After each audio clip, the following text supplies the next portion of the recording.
Hello दोस्तों, स्वागत है आपका अपने YouTube चैनल कोयल मैट्रिक्स पर। चैनल पर पहली बार आए हैं तो सब्सक्राइब कर लीजिएगा, साथ ही बेल आइकन को प्रेस जरूर कर लीजिएगा जिससे नोटिफिकेशन आपके पास समय से पहुंच जाए। तो आज आपके सामने 10 क्वेश्चंस रहने वाले हैं जिसके जो आंसर हैं आपको कमेंट बॉक्स में कमेंट करके बताने हैं और लास्ट में अपना स्कोर भी कमेंट करना है। तो आइए चलिए फिर स्टार्ट कर देते हैं, बट उससे पहले आप वीडियो को ज़्यादा से ज़्यादा लाइक कमेंट शेयर कर दीजिएगा। तो फर्स्ट क्वेश्चन है, if f(x) is equals to 10x and then f(x) plus f minus x, इसकी वैल्यू आपको बतानी है क्या होगी। तो ये आपके सामने क्वेश्चन है, ये इसके ऑप्शन है। तो बहुत ही आसान सा क्वेश्चन है और प्रीवियस ईयर क्वेश्चन है आपका ये आया हुआ। f(x) का मतलब जो f(x) की वैल्यू है यानी कि 10x आप रखेंगे। और एक चीज आपको ध्यान रखनी है, यहाँ पर आपका f माइनस का x है तो आपको मालूम होना चाहिए माइनस का आपका आगे आ जाएगा और 10x रख देंगे, यानी कि कुल मिला के जो इसका आंसर है आपका क्या हो जाएगा 0, यानी कि इसका ऑप्शन नंबर डी सही आंसर हो जाएगा। आइए चलिए क्वेश्चन नंबर 2 देखते हैं।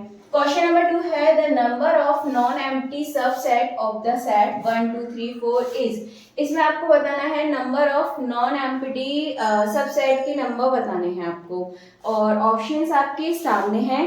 तो इसका फॉर्मूला क्या होता है, यदि आपसे नॉन एम्प्टी सबसेट पूछे तो इसके लिए आपको फॉर्मूला लगाना है 2 की पावर n माइनस 1।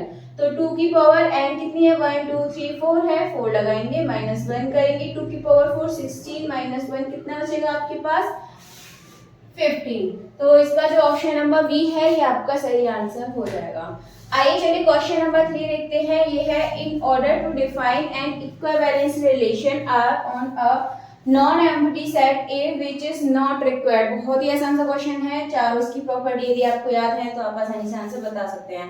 पहली कौन सी थी, रिफ्लेक्सिव, एंड दूसरी कौन सी थी आपकी सिमेट्री, एंड तीसरी थी आपकी ट्रांजिटिविटी और 4 आ जाती है आपकी इक्विवेलेंस वाली।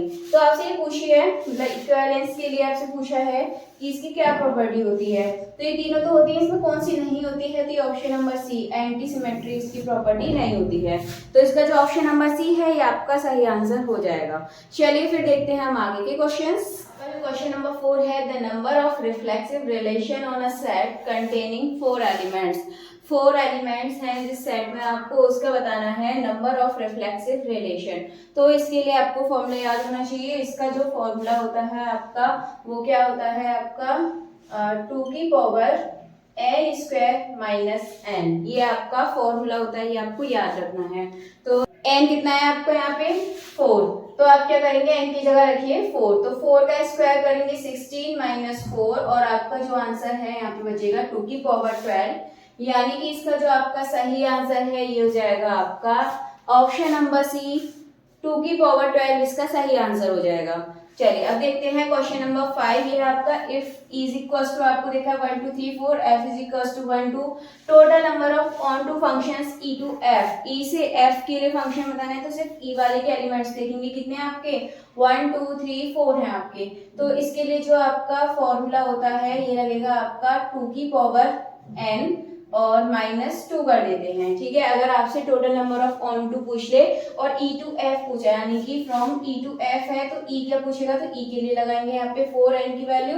अगर f टू e पूछता है तो हम f की लगाते, तो 2 की पावर 4 माइनस 2 ये हो जाएगा आपका 16 माइनस 2 यानी कि 14। इसका जो आपका सही आंसर है ये आपको यहाँ से मिल जाएगा 14, यानी कि ऑप्शन नंबर ए।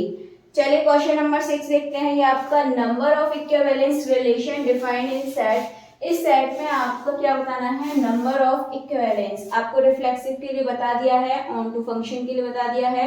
देन अब देखेंगे हम किसके लिए, इक्विवेलेंस रिलेशन के लिए। तो ये होता है आपका यहाँ पर 2 की पावर में होता है आपका 1 2 3 4 है, यानी कि मतलब n होता है कुल मिला के, माइनस कर देते हैं इसमें से 1, तो यहाँ पर हो जाएगा आपका 2 की पावर n का मतलब हो जाएगा आपका यहाँ पे 4 और माइनस 1। अब आप इसको कितना लिख सकते हैं, 2 की पावर 4 माइनस 1 कितना हो जाएगा 50। अब आप यहाँ से देखिए कौन सा ऑप्शन आपका सही है, ये आपका नहीं होगा, ये भी नहीं है, ये भी नहीं है, यानी कि हम इसको देखते हैं 4 की पावर 2 है तो यानी कि 16 में से बन गया 15, ये 15 के इक्वल है, तो यानी कि ऑप्शन नंबर जो बी है इसका ये आपका सही आंसर हो जाएगा।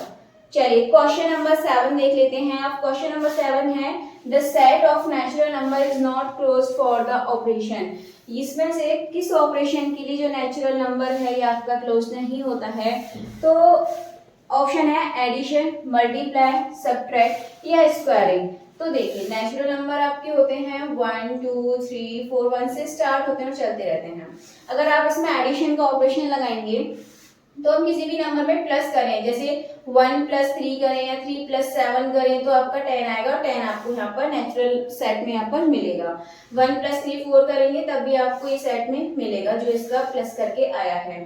ठीक है, तो इसके लिए तो होता है। मल्टीप्लाई के लिए यदि देखें तो हम किसी भी नंबर की किसी मल्टीप्लाई करें वो उसी सेट में मिल जाएगा। जैसे कि 1 का 3 में करेंगे 1 3 = 3, 3 मिलेगा।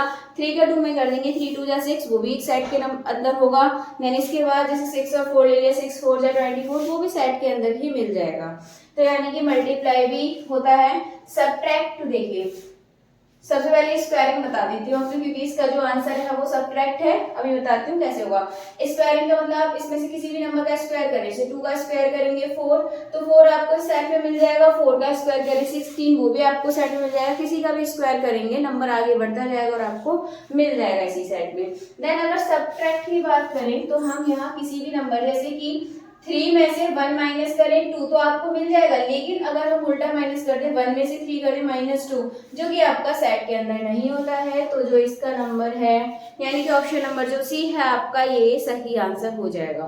तो इसमें जो ऑपरेशन नहीं होता नेचुरल नंबर के लिए वो है आपका सब्ट्रैक्ट। तो चलिए फिर आगे की और भी जो बाकी 3 क्वेश्चन है उनको भी देख लेते हैं। क्वेश्चन नंबर 8 है आपके सामने। If a and b are countable sets then a multiply v, यानी कि आपको बताना है कि a और b दो काउंटेबल हैं दोनों सेट, एंड अगर उनका मल्टीप्लाई किया जाए तो वो सेट कैसा होगा? काउंटेबल, फाइनाइट, अनकाउंटेबल या इनफाइनाइट।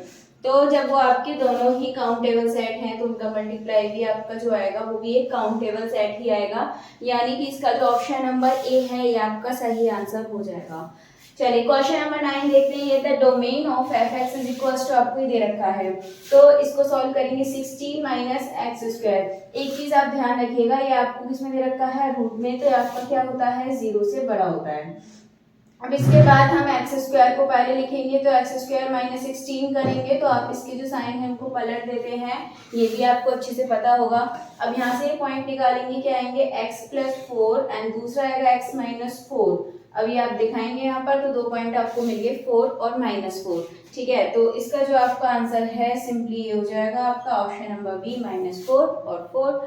देन इसके बाद जो आपका क्वेश्चन नंबर 10 है, द डोमेन ऑफ f(x), ये आपको एक डोमेन दे रखा है और इसका जो आंसर है आपको कमेंट बॉक्स में बताना होगा कि इसका जो आपका सही आंसर है वो क्या होगा।